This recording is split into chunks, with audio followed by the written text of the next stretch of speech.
ధూళియా గేది 4.50 లక్షలు. నార్సింగ్ వ్యవసాయ మార్కెట్లో పశు సంక్రాంతి పశువుల సంత జోరుగా సాగింది. చరిత్రలో ఎన్నడూ లేని విధంగా ఈసారి రికార్డు స్థాయి ధరలో ధూళియా జాతి గేదెను 4.50 లక్షలకు విక్రయించారు. నార్సింగ్కు చెందిన రైతు ముక్తార్ దీనిని నల్లగండ్లకు చెందిన వెంకటరెడ్డికి అమ్మారు. నార్సింగ్ మార్కెట్ చరిత్రలో ఇదే రికార్డు స్థాయి విక్రయంగా ప్రభుత్వ ఖాతాలో రిజిస్టర్ చేశారు. ఈసారి పలు రాష్ట్రాల నుండి అత్యధికంగా గేదెలు వచ్చినప్పటికీ విక్రయాలు మందకోడగా సాగాయి. అయినప్పటికీ ధరలు ఏమాత్రం తగ్గలేదు. మరో 4 ధూళియా గేదెలను రికార్డు స్థాయిలో ఒక్కొక్కటి 2.50 లక్షల చొప్పున విక్రయించారు.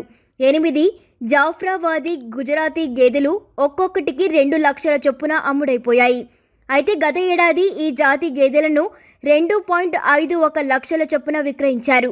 పుంగనూరు ఆవు, గుజరాత్కు చెందిన ఆవులు 70,000 నుండి 1,50,000 వరకు అమ్ముడైపోయాయి.